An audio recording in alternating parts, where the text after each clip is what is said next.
নির্বাচনের ভোট গ্রহণ অনুষ্ঠিত হবে। আর এর মধ্যে জেলার 459টি কেন্দ্র ঝুঁকিপূর্ণ হিসেবে চিহ্নিত করেছে প্রশাসন। সুষ্ঠুভাবে ভোট গ্রহণ সম্পন্ন করতে চলছে শেষ মুহূর্তের প্রস্তুতি। কেন্দ্রগুলোতে সিসি ক্যামেরা স্থাপন সহ নেওয়া হয়েছে বাড়তি নিরাপত্তা ব্যবস্থা।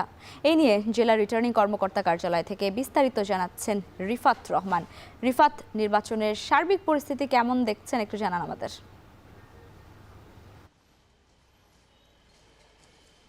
লাইবা, আর একদিন পরেই প্রতীক্ষিত ত্রয়োদশ জাতীয় সংসদ নির্বাচন। ইতিমধ্যেই যে সিরাজগঞ্জের 6টি সংসদীয় আসন রয়েছে, এই 6টি সংসদীয় আসনের ভোট গ্রহণের প্রস্তুতি নিয়েছে জেলা রিটার্নিং কর্মকর্তা কার্যালয়ের যারা রয়েছেন।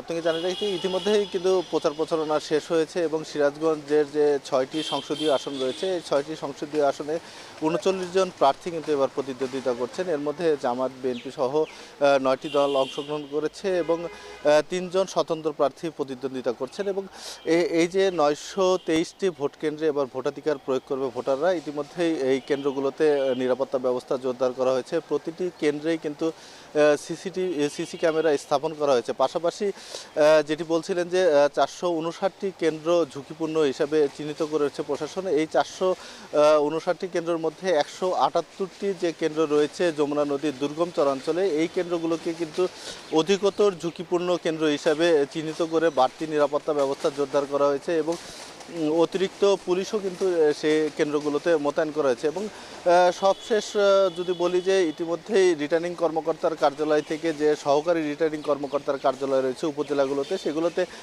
ভোটের যে সরঞ্জামগুলো রয়েছে সেগুলো কিন্তু ইতিমধ্যেই দিয়ে দেওয়া হয়েছে এবং আগামীকাল কিন্তু এই উপজেলা থেকে যে সরঞ্জামগুলো রয়েছে সেগুলো কেন্দ্রে পাঠানো হবে এবং যারা দায়িত্বপ্রাপ্ত কর্মকর্তা রয়েছেন তাদেরকে বুঝিয়ে দেওয়া হবে। তো আসলে এই নির্বাচনকে কেন্দ্র করে আসলে সব ধরনের প্রস্তুতি গ্রহণ করা হয়েছে যাতে ভোটাররা তাদের ভোটাধিকার সুষ্ঠুভাবে প্রয়োগ করতে পারে এবং কোথাও কোনো বিশৃঙ্খলা যাতে না হয়, সে কারণে স্ট্রাইকিং ফোর্স থেকে শুরু করে অতিরিক্ত পুলিশ, সেনাবাহিনী এবং বিজিবি মোতায়েন রয়েছে এবং তারা আশা করছেন যে এবারের নির্বাচন তারা সুষ্ঠুভাবে আসলে সম্পন্ন করতে পারবেন বলে আমাদেরকে রিটার্নিং কর্মকর্তার কার্যালয় থেকে জানানো হয়েছে। তো লাইবা, এই ছিল সিরাজগঞ্জের এখন পর্যন্ত সবশেষ আমার কাছে ভোট গ্রহণের।